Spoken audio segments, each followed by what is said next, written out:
Assalamualaikum warahmatullahi wabarakatuh. Nama saya Farah Natasha dari kelas SC10. Tujuan saya membuat video ini adalah untuk membentangkan tentang Hinduism dan juga pengaruhnya terhadap sains perubatan dan juga alam persekitaran.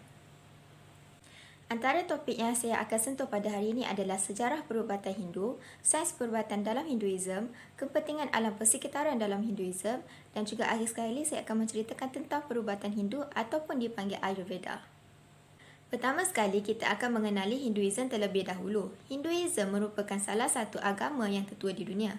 Agama Hindu ini mempunyai pelbagai rujukan, teks kerohanian dan antaranya adalah Vedas, Upanishads, Puranas, Sutras dan banyak lagi teks suci yang lain. Agama Hindu juga mempunyai beberapa prinsip penting yang mereka amalkan.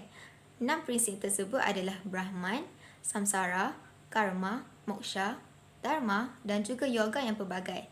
Jadi apa yang dimaksudkan oleh 6 prinsip ini? Brahman merupakan kepercayaan kepada prinsip realiti yang nyata. Samsara pula kepercayaan kepada kitaran kelahiran semula. Karma pula adalah konsep di mana peristiwa yang terjadi sekarang adalah hasil daripada perbuatan dari peristiwa silam. Moksha pula dikatakan sebagai kebebasan dari kitaran kelahiran semula atau kejahilan dan kesedaran diri. Dharma pula bermaksud segala tingkah laku yang membawa kepada kebahagiaan atau kepuasan. Dan akhir sekali, yoga pula adalah amalan dan praktik. Agama Hindu juga dikatakan merupakan sebuah agama yang amat mementingkan kesejahteraan alam. Oleh itu, berjuta orang Hindu mengamalkan bacaan jampi Sanskrit pada setiap hari untuk memulakan gunung, sungai, tanaman, haiwan dan juga alam. Dan melalui kajian yang telah dilakukan, ia dikatakan amalan Hindu yang berkaitan dengan sains perubatan dan juga alam sekitar ini menjadi satu tarikan besar. Seterusnya, kita akan melihat sejarah perubatan Hindu. Pada mulanya, perubatan dalam agama Hindu adalah berasaskan kepada magico-religious atau perawatan berasaskan nilai keagamaan. Sejarah perubatan Vedic terbahagi kepada dua, di mana Rig Veda mengandungi tentang banyak kisah mitologi yang menggambarkan penyembuhan ajaib yang dilakukan oleh pelbagai tuhan Hindu pada masa itu. Manakala Atharva Veda pula menerangkan tentang ajaran perubatan terawal yang menggambarkan tentang pengetahuan perubatan herba, anatomi manusia dan juga pelbagai gangguan patologi. Perawat Vedic merupakan golongan yang terlibat dengan masyarakat agraria dan mempunyai pengetahuan tentang flora tempatan di mana dianggap berkaitan dengan ritual, tangkal dan juga mantra. Para perawat Vedic ini bukan sahaja menguruskan perubatan tetapi juga berfungsi sebagai perantara yang mempunyai kuasa menghubungi kuasa kosmos dan memanggil roh. Ritual Vedic yang dijalankan untuk pemulihan penyakit dikatakan proses yang sangat sukar dan memerlukan waktu yang amat panjang kerana ia mengandungi pelbagai bacaan mantra sambil melayangkan ubatan herba ke tubuh pesakit. Pada ketika itu, ia dikatakan kepercayaan Vedic menjadi halangan kepada perkembangan sains perubatan. Oleh itu, masyarakat Hindu dikehendaki untuk memilih sama ada untuk melepaskan ritual atau meneruskan promosi pembangunan praktik perubatan. Jadi, pada waktu itu, masyarakat Hindu memilih pembangunan sains perubatan di mana ia mendorong kepada kemunculan rawatan Ayurveda. Ayurveda ini merupakan sains perubatan yang mementingkan keseimbangan dan keharmonian antara seseorang insan dan alam persekitaran. Ayurveda ini merangkumi segala aspek kesejahteraan individu, fizikal, mental dan juga rohani. Rawatan Ayurveda ini berfungsi untuk memulihkan keseimbangan 3 elemen dalam badan yang dipanggil Vata, Pitta dan juga Kapha. Ayurveda juga menggunakan urutan Ayurvedik dan ubat-ubatan yang berasaskan tumbuhan herba. Namun begitu, walaupun dengan kemunculan Ayurveda, kepercayaan Vedic ini masih lagi kuat antara masyarakat Hindu sehingga zaman sekarang, di mana mereka lebih cenderung kepada penggunaan tangkal aziman untuk pemulihan kesihatan dan juga pendinding daripada segala ancaman di masa hadapan. Kepercayaan Vedic tentang kewujudan roh baik dan roh jahat yang boleh menjadi penawar ataupun penyakit masih lagi dihormati oleh majoriti empayar Hindu. Kemudian saya akan menceritakan tentang Hinduism dan pandangan atau pengaruhnya terhadap sains perubatan. Pertama sekali, bioetika Hindu. Bioetika Hindu merangkumi tanggungjawab seseorang individu dan memberikan status moral kepada ubatan. Selari dengan tujuan hidup atau moksha, setiap individu berada bawah tanggungjawab memelihara fizikal dan kesihatan mental untuk mencapai tujuan itu. Seterusnya, agama Hindu juga memberikan pandangan mereka tentang kontrasepsi dan pengguguran bayi. Bagi kontrasepsi, ia dikatakan tiada larangan dalam merancang kehamilan. Hal ini kerana ramai warga Hindu berpendapat bahawa membina keluarga itu adalah keperluan dalam kehidupan. Manakala untuk pengguguran bayi pula, ia masih lagi menjadi pembincangan penting. Menurut Hindu, hayat individu dan kewujudannya terhasil di saat bermulanya kandungan. Oleh itu, menggugurkan embrio atau janin dilihat sebagai perbuatan membunuh seseorang individu. Oleh itu, ia boleh dikatakan pengguguran bayi bukanlah perbuatan yang diterima secara sosial dalam kalangan Hindu. Namun, pengguguran kandungan juga dilihat sebagai salah satu bahagian dalam perbuatan moden. Seterusnya adalah teknologi reproduksi berbantuan dan pengklonan. Untuk teknologi reproduksi berbantuan, agama Hindu amat mementingkan kehidupan berkeluarga. Oleh itu, kekurangan upaya untuk mendapatkan anak dilihat sebagai satu kerugian. Hindu membenarkan penggunaan teknologi reproduksi berbantuan kepada sesiapa yang mempunyai masalah mendapatkan zuriat. Manakala untuk pengklonan manusia, isu ini masih lagi diperdebatkan di kalangan Hindu. Sesetengah menyokong pengklonan manusia sebagai salah satu alternatif untuk mendapatkan zuriat, manakala ada juga yang menentang kerana ia dilihat sebagai perbuatan yang tidak memoral kerana merosakkan sifat semula jadi. Akhir sekali, agama Hindu menyebut pandangan mereka tentang pendermaan organ. Hinduism menyatakan tiada pendapat yang koheren mengenai pendermaan organ di kalangan Hindu.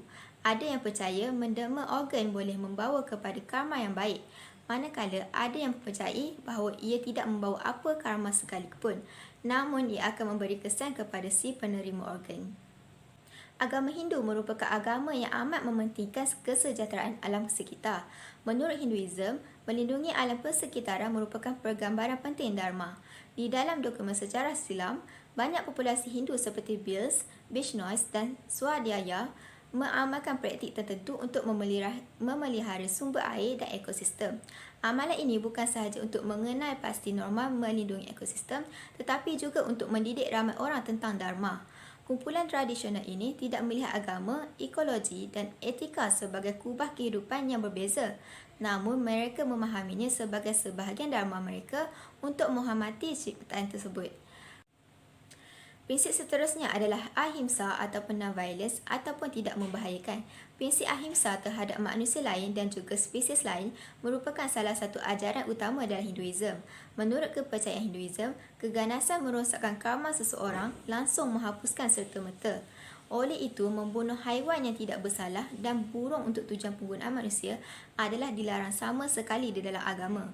Oleh itu, Hindu menyuruh masyarakatnya hidup dengan diet vegetarian. Seperti yang telah disebutkan sebentar tadi, perubatan Hindu berubah daripada magico-religion ataupun berasaskan keagamaan kepada magico-rational, iaitu berasaskan akal. Dan perubatan yang berasaskan akal ini dinamakan Ayurveda. Ayurveda terdiri daripada dua bahagian perkataan Sanskrit iaitu Ayu bermaksud kehidupan dan Veda bermaksud pengetahuan. Oleh itu, maksud Ayurveda secara literal adalah the science of life, iaitu sains kehidupan. Kehidupan di sini bukan bermaksud kehidupan seseorang individu, tetapi kehidupan alam di mana individu tersebut adalah salah satu daripada alam tersebut. Ayurveda membenarkan individu tersebut memahami tubuh, minda dan jiwa mereka pada tahap yang lebih mendalam dan merasakan kebijaksanaan pengetahuan ini untuk menghargai kesedaran yang ada di alam ini. Ayurveda adalah sains yang kompleks di mana semua komponen adalah penting secara sekata untuk merawat penyakit dan mengekalkan keseimbangan tubuh, minda dan juga kesedaran. Ayurveda juga disebut sebagai sains perubatan yang mementingkan keseimbangan antara 5 elemen iaitu tanah, udara, air, api dan ether. Dan ia bertujuan untuk membawa keharmonian antara seseorang insan dan juga persekitaran di samping mementingkan keseimbangan kesihatan tubuh dan juga mental. Seterusnya saya akan menceritakan tentang konsep perubatan Ayurveda. Ayurveda menggunakan konsep penyembuhan holistik yang melibatkan faktor psikologi seperti kesihatan dalaman, keharmonian, keseimbangan, ketenangan dan perantaraan antara minda dan tubuh. Ayurveda merangkumi segala aspek kesejahteraan makhluk hidup, fizikal, mental dan juga rohani. Konsep keseimbangan benar bukan sekadar menyiratkan fungsi sistem dan organ yang betul, jiwa dan rohani, tetapi keseimbangan hubungan insan dan alam juga. Ayurveda juga menyebut keradangan dalam tubuh timbul apabila 3 elemen tubuh iaitu Vata, kapha dan pitta tidak seimbang. Hal ini kerana keseimbangan badan, minda dan rohani merupakan definisi kesihatan dalam Ayurveda. Ayurveda juga menyatakan kesihatan bukanlah sekadar berada dalam keadaan yang bebas dari penyakit atau kesakitan, tetapi lebih kepada keupayaan menikmati fizikal dan mental yang tidak terganggu, kegembiraan serta kepuasan dari segi rohani. Antara nilai-nilai yang agama Hindu terapkan dalam perubatan Ayurveda ialah menekankan gaya hidup seseorang tersebut. Rutin harian manusia seperti waktu berehat, jenis pemakanan, kualiti pemikiran dan perasaan adalah disebut sebagai dinacharya dalam buku suci India sebagai sumber utama kepada umur yang panjang. Berkaitan ini, urutan Ayurvedik digunakan sebagai amalan tambahan untuk menyah toksin tubuh, meningkatkan pengoksigenan selular dan keadaan bertenaga seseorang individu tersebut. Nilai yang seterusnya adalah nilai yang terdapat kepada perawat yang baik adalah perawat cemerlang dalam pengetahuan teori, mempunyai pengalaman praktikal yang luas, kentakasan dan juga mempunyai kedudukan yang tertinggi. Selain itu, pembelajaran rasional, pengetahuan yang jelas, ingatan, bertindak pantas dan merawat pesakit dengan tepat juga merupakan kualiti seorang perawat atau disebut sebagai Vaidya. Seterusnya, nilai yang disebut adalah menjalankan rawatan yang berpusat kepada pesakit, bukannya penyakit. Menurut Hinduism, berlainan konsep rawatan barat yang memeriksa penyakit dan mengkaji penyakit tersebut serta memberikan rawatan mengikut penyakit. Ayurveda pula lebih mementingkan kepada pesakit. Perawat Ayurveda akan memeriksa kondisi pesakit dan memberikan ubatan mengikut keadaan yang bersesuaian dengan pesakit. Akhir sekali, nilai yang disebut adalah mengamalkan konsep ahimsa. Ayurveda menekankan prinsip ketidakjahatan yang menegaskan tidak membahayakan atau risiko tidak membahayakan orang lain. Oleh itu, servis perubatan oleh perawat perlu mencapai standard optimum dalam penjagaan pesakit melalui latihan yang betul, kompeten dan kemahiran yang diperolehi. Pakar perubatan sepatutnya tidak memberikan rawatan yang tidak efektif kepada pesakit kerana rawatan ini dapat memberikan risiko bersamaan kebarangkalian tiada faedah yang boleh diperolehi di samping memudaratkan pesakit. Oleh itu, pakar perubatan semestinya tidak mengancam kesihatan pesakit dengan sengaja tanpa sebarang perlakuan yang membawa faedah. Akhir sekali kita akan melihat perbandingan antara perubatan Hindu dulu dan juga sekarang. Ketika zaman Vedic, ia hanyalah amalan perubatan keagamaan di mana Brahman yang melaksanakan ritual keagamaan dianggap sebagai Vaidya. Agama dan rohani dijalinkan dengan kesihatan dan ilmu ini diperolehi melalui proses langsung semasa perubatan. Ilmu Vedic juga mendedahkan bahawa ia diperhatikan dengan mendalam oleh paderi Hindu.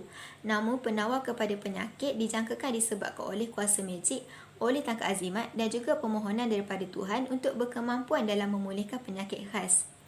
Aspek perubatan keagamaan dalam Vedas ditambah secara ansuran daripada pemerhatian berdasarkan pemikiran saintifik. Manakala perubatan Ayurveda pula dibuat secara sistematik tanpa perabaian akalnya daripada Atharva Veda. Kemajuan penting dalam amalan perubatan Ayurveda adalah penggunaan formulasi herba untuk rawatan. Oleh itu, Ayurveda berkembang sebagai sistem perubatan klasik daripada kepercayaan kepada praktik berunsurkan akal. Namun, walaupun perubatan Ayurveda merupakan salah satu sistem perubatan tradisional yang tertua, ia masih lagi tidak dihiraukan oleh kesusasteraan Barat. Ramai saintis tersohor dalam bidang perubatan tidak kisah mengenai Ayurveda dan juga sesetengah jurnal di Barat menolak artikel tentang Ayurveda tanpa kajian terlebih dahulu.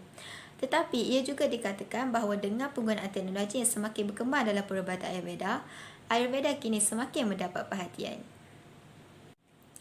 Oleh itu, dengan penerangan itu tadi, berakhirlah pembentangan saya tentang Hinduism dan pengaruhnya terhadap sains perubatan dan alam persekitaran. Sekian, terima kasih.